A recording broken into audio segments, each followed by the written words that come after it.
When people think about a real estate transaction, they really think of two things. One, they need to get a mortgage, and two, they need to get a real estate agent. However, there is a third party that is included in this process, and that is a real estate lawyer. In today's video, I interview Jeff Kahane, who is a real estate lawyer here in Calgary, Alberta, and we go over everything from what is a real estate lawyer, how they fit into the transaction, and how they can make that transaction a lot more smoothly for you.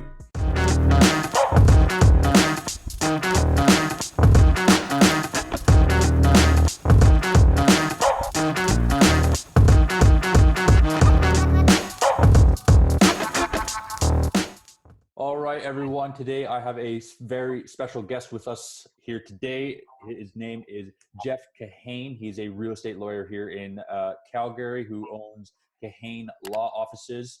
And basically today we are going to be talking about, why we need a real estate lawyer and where they fit into a real estate transaction. So, Jeff, welcome. I appreciate you coming on. Well, thanks for having me. My pleasure. Excellent, excellent. Well, first off, do a little introduction to yourself and how you became a real estate lawyer. Sure.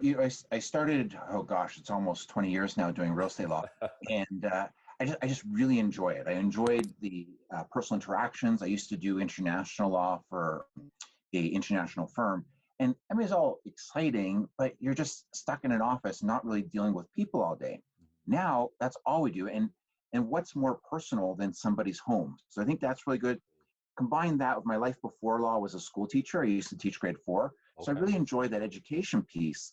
And that's part of our everyday is meeting with people and helping them understand the process, what they're doing, why doing, all that sort of thing. Excellent, excellent. Well, yeah, so basically I really want to come and bring you in today because when people think about, a real estate transaction or having to buy real estate, they think of really two things. One, they need a mortgage. That's probably the biggest one. And two, they need to find themselves a real estate agent. But there's also a third party involved in a real estate transaction. And it's also very, very important as well. And it's people like yourself, a real estate lawyer. So why don't you educate the people on, what does a real estate lawyer do and why are they involved in a real estate transaction? Sure. So we're sort of at the end of the cycle usually. Mm-hmm. So, if there's any hiccups or things that have happened along the way, we're kind of cleaning up as we go. Right. And our goal is to work with the real estate agent and work with the mortgage person so that a person, when they're buying a new home, their biggest stress is moving their stuff. Yeah. And that we don't help with that part of things. Mm-hmm. But when you're buying a home, especially when you're getting a mortgage, you're going to need a real estate lawyer to make sure, one, that you're getting the home without debts or liens or caveats or anything against the title that's financially going to come back at you. And then if you're getting a mortgage, your lender is going to require that. So our job is we're going to draft all the documents. We draft the mortgage for the lender, and then we get you to sign everything, and we explain it along the ways, and so you understand the nature of everything. Mm-hmm. But the 100%, the banks are not going to just hand you hundreds of thousands of dollars. Right. They're going to send it to us after we've got everything ready to go. We can guarantee they're going to have their security on title, and then we fund it and pay for the property.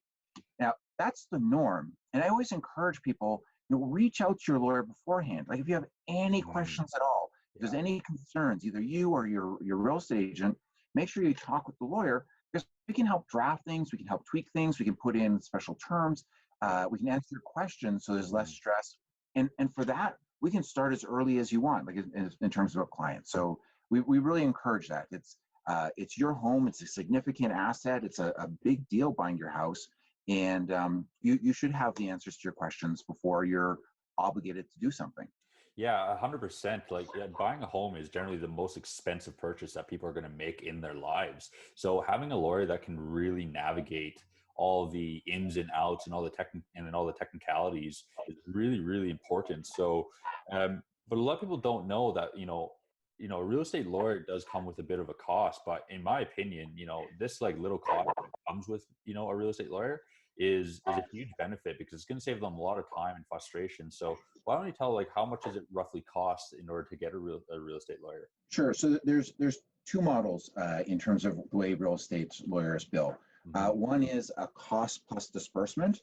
So they'll say, oh, this is our fees and then plus disbursements. Right. And then the other one is our model. I think I was the first in the city and might still be the only one where we just have a flat rate fee. Okay. And at the end of the day, it should be about the same. The difference is that a lot of lawyers, they don't explain what a disbursement is. So if you're buying a home and the lawyer has to pay something to a third party, like land titles to register the transfer of land and register a mortgage, then that disbursement gets added onto your bill. Now, some firms also charge file administration fees. They charge like photocopy charges. They charge whatever. So I always say it's really important to know what am I paying up front so you can make that choice. Right. With our model, we'll let you know what you're going to pay. In fact, we post it publicly on our website. This is our cost. If you're buying at this price, because the land title fees will vary depending on the value of the property, this is what our fee is going to be. Right. And if I forget to witness something, I've got to send a rush courier to land titles, have them bring it back, and there's those rush extra fees. That's out of my pocket because we have that flat rate. I don't just get it added on as a disbursement. So right. I would really encourage people, find out what you're paying up front, because there's nothing worse to hear, oh, well, this firm is, X number of dollars plus disbursements, but this one's only this much, but disbursements aren't there. And then you get a bill that's bigger. It just makes people so mad. Yeah. And I think this is why, kind of tying into my next question is like, why is it important to get yourself a good lawyer? And we can already tell already that you are just honest and upfront, about what you're going to be able to provide to these people. So why don't you continue on and just really talk about like, why is it important to find a good lawyer, and, what factors should people be looking for in a lawyer? Sure. So I always say there's three factors you want to pay attention to. Three, you can't see that up down there. One is fee, like get a flat rate fee. If that's what you do for a living, real estate transactions, you should be able to figure out how many couriers you need, how much land title is going to be. Like, it shouldn't be a mystery for your client what it's going to cost. So right. One is get a flat rate fee, and not to say you want to go with the cheapest firm, because it's not a commodity. There are certainly people who work out of their basement. There are people who sort of discount charge because that's their marketing model. Mm-hmm. There's also people who charge a lot more and they're not necessarily that much better. So, anywhere in the middle is probably fine. Two, pay attention to how long it takes the lawyer to call you back. So let's say you're calling a lawyer to find out what it's going to cost for a transaction. And, that's a call that should be the fastest they respond to, because you're trying to give them work. And if it takes them 2 or 3 days to get back to you, and you end up saving $50, how upset are you going to be if it's your possession day, you need somewhere to live, and you can't reach the lawyer? So, response time, really important. In fact, that's the biggest complaint to the Law Society, is that lawyers don't return their phone calls in a timely manner. Right. The last one, I'd say get someone who has real estate experience. So as lawyers, we can do any kind of law we want to. If I wanted to, as long as I felt comfortable, I could start doing criminal law. I wouldn't, because that's not what I do every day. Every day, what I see is real estate transactions. I know the contract inside out and backwards. Right. I teach courses on the real estate contract, but because you have that focus, seeing hundreds of different situations, then these little odd things that come up, you have the answers to, and you know how to solve the problem before they're even a problem. Someone who's, maybe their practice is family law or corporate law, and they're doing their friend a favor to do the transaction, that's where they might not have that breadth of knowledge. So it's really important. And there's enough real estate lawyers that's all they do is real estate law, that you can find someone who can really help you through the process. Exactly. And to give people a little bit of perspective, like how fast Jeff is getting back to communicating. Today we're filming this at February 11th. Yesterday, February 10th, I sent him an email saying, hey, I would like to do an interview with you.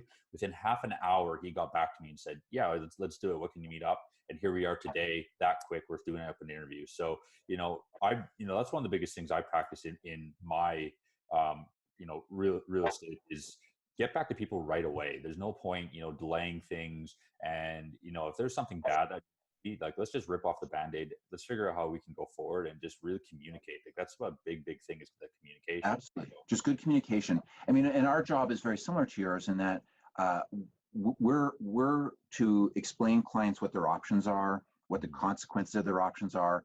If you don't explain that they have certain options, then you're taking away a choice of theirs. Right. And we should never do that as professionals. We should always make sure the person understands all their choices, and what will happen if they choose them. Because, really, that's the only way for a person to make a choice. And when you buy a house, it's different than people go to IKEA 15 times before they pick out a bed. When they're looking at houses, they're looking at houses. Yeah. You see the right one. It's like this emotional thing, and it's very fast. It's like you're writing an offer within an hour, especially in this market. So it's important to get the the advice you need when you need it, have that feedback right away. If you have questions or concerns, be able to address it. And from a business cycle or a perspective, like, why wouldn't you? It was so simple. When I heard in law school that was the biggest complaint to the Law Society, and it hasn't changed, I was like, get back to people when they call you. Yeah.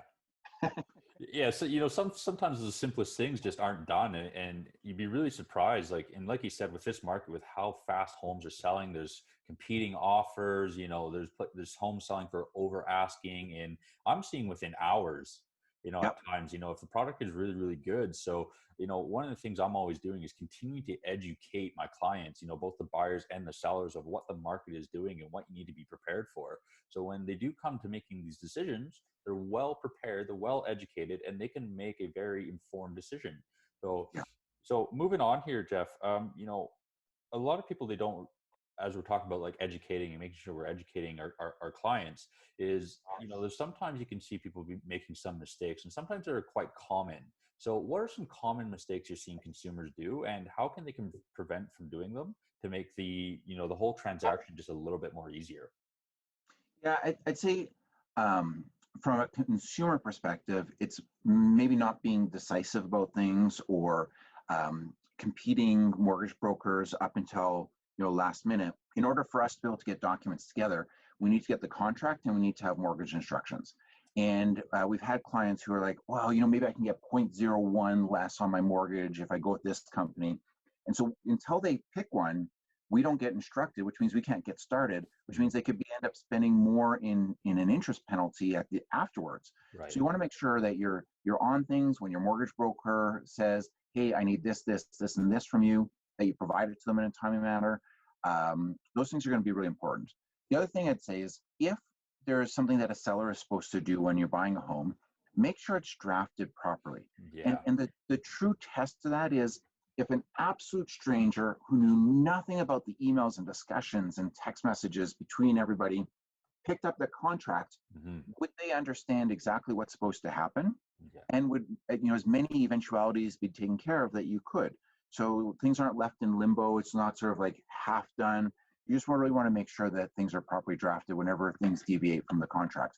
And from a consumer mindset perspective, I'd say a lot of people see that contract as a form to get a house. And area produces it. It's like a fill in the blank form. Oh, we just fill this in, we get a house. But it's not. It's a legally binding agreement. So if you do something to sort of circumvent things, you could end up at a loss. So if you're a buyer, you get cold feet, you decide you don't want to buy a house anymore. Oh, we just won't do a home inspection, but we won't waive that condition, a home inspection condition. Right. The seller could keep your deposit and say, you weren't acting in good faith. The contract says you have to get a qualified inspector in the house. So you don't want to do mistakes like that. Like, always reach out to people, get the information you need, make sure that they're providing you the information that you require to make informed choices. And really, like, read the contract. It's really important. And you think, oh, lawyers tell me to read the contract. But it is like, it's a big transaction, and there are financial consequences that come from it if you breach it. Yeah. And, one of the things that I learned very, very quickly on, in terms of writing out a contract, to give people a little perspective of what Jeff here is talking about, if in the contract there's a term that says, I want the home cleaned before move-in day. Well, that's a very vague statement. Like, cleaned by who? Cleaned by their daughter, by their son? Like, who is cleaning it? So to make it, a little bit more structured is to say, like, I would like this home professionally cleaned with receipt. Well, now this holds the seller accountable to have it professionally cleaned, and to be able to provide the buyer's party with that information that, yes, we did have this cleaned by a professional. So, that part is, like, really, really important. And again, this is where someone like you, Jeff, comes in to make sure that, if they're choosing between mortgages or even mortgage brokers, to come to you and say, does this all make sense? And am I going to get screwed in all this? Or is this going to be really beneficial for me and my family? So, again, like, it's starting earlier and not later.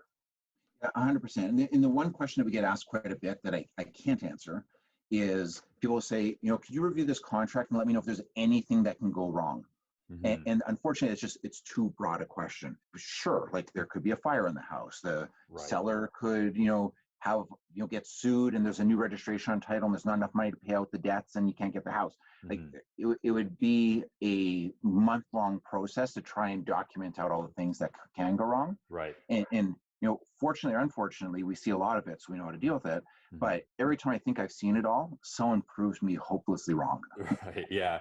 It's continuously changing, isn't it? Like it's just something little can definitely, change the whole aspect of it. But again, this is why having a good real estate professional, a good real estate lawyer who's, if these little bumps in the road come up, it's okay, no problem. We got this. We can solve it. So, and ideally we work together. We're at a point where, something comes up, we chat, we deal with it, and the client either just doesn't even know about it, or after everything's fixed, oh, just, there's this issue, but it's all fixed. You don't have to worry about it. That's the ideal situation. So, moving is stressful enough. You don't need extra stuff. Yeah, exactly. Like I just moved this past summer and it was just like, oh my goodness, I hate moving. So I could see. I never want to move again. No, definitely not. Definitely not. So, and I don't think like a lot of people realize, there's all these, so there's three parties for a real estate transaction. You got your mortgage broker, you got your real estate agent, and you got your real estate lawyer. They're not all separate. Like, if me and you and Jeff are working together, we would be in constant communication to make sure that our client is being represented well and everything is going smoothly. And if it isn't, we're going to work together to make sure that our client is satisfied. So, again, it's just important. Make sure you ask questions, find that good professional. So, last question here for you, Jeff. Why are they picking Jeff and why are they going with you and your team? A bunch of things. I think one, I love what I do, and I only have people here who love what they do. And I think it doesn't matter if you're a lawyer or a doctor or whatever, like if you are a plumber, if you love what you're doing, you're going to do a good job for your clients. Right. Two is the level of education. So not only have I done a lot of real estate work, but I've taught at the law school. I've taught real estate law for the Real Estate Council of Alberta, for Alberta Mortgage Association, for Alberta Real Estate Association, for CREB, the Real Estate Board. So I really believe in education, and when you teach, you're getting that information also, like keeping on top of the law and all that stuff. Right. I think we're still the only firm in Alberta, if not Canada, that has an after-hours 800 number for real estate agents. So if there's a question on a Sunday afternoon or 9 o'clock at night when you're negotiating a contract, something comes up, and we don't give this to clients because sometimes they call at like 3 a.m, oh, the fridge broke, what do I do? But for real estate professionals, we're there. So and we don't charge extra. It's just part of our service. Right. So you get like a high level of service. We've been recognized by the Top Choice Awards people, I think 8 years running, for the top real estate firm in the city, as they go through things. And when I was a kid, I remember going with my grandmother. She had to take her car into the mechanic. And there's three, like on the intersection, there's 3 mechanics. And the one she went to was like full of cars and the other ones are empty. I said, Grandma, why are you going to that one when those ones are empty? Only do what they're supposed to do. They do it at a fair price and they have it done when they're supposed to have it done. It was 7, 8 years old. It stuck with me. Like, that seems to be a pretty simple business model. Yeah. Just do well by your clients and represent them well, and everything's just going to take care of itself in the long term. Yeah. And just be reasonable. Like, we never nickel and dime people. It just works and we love it. And I'm very appreciative every day I get to come into work. So I really do enjoy every day. Excellent. Well, Jeff, how do people get a hold of you? What is your contact information? Sure. They can send me an email at jkahane@kahanelaw.com. So JKAHANE @kahanelaw.com, or 403-225-8810. Excellent. And everyone, I'm going to be linking all of Jeff's information down below so that you don't forget it. If you are looking for a good real estate lawyer to help you with your transaction, please don't hesitate to give Jeff a call. And if you're looking to buy or sell within Calgary or surrounding, please don't give yourself a hesitation to give me a call, and we'll be able to help you out and represent you well. Jeff, thanks for coming on. I really appreciate it. My pleasure. Thank you. Have a great rest of the day. Hey, thank you. Thanks for watching the interview. I hope that provided a lot of insight of what a real estate lawyer is and how it can help you in your real estate transaction. If you are wanting any of Jeff's contact information, check the description down below, as I will provide all of his information down there. And if you are thinking about buying or selling a home, please don't be afraid to get in contact with me and see if I'm able to help you out. Take care.